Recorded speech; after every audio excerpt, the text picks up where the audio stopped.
મારું નામ કાથડભાઈ છે. મારું આ ધરમપુર ગામ છે.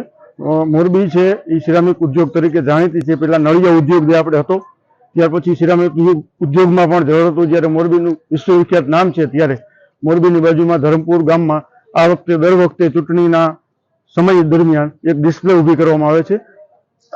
ગામમાં ડિસ્પ્લેમાં અલગ અલગ ડિઝાઇનની થીમ ગોઠવવામાં આવે છે અને એથી મતદાનમાં પણ એક જાગૃતિ આવતી હોય છે. અને મતદાન 50-55% આજુબાજુમાં અત્યારે થઈ ચૂક્યું છે અને 70-75-80 ની આજુબાજુ પહોંચી શકે. દર વખતે ચૂંટણી દરમિયાન આવી રીતે ડિસ્પ્લે સિરામિક ઉદ્યોગ તરફથી અહીંયા રાખવામાં આવે છે.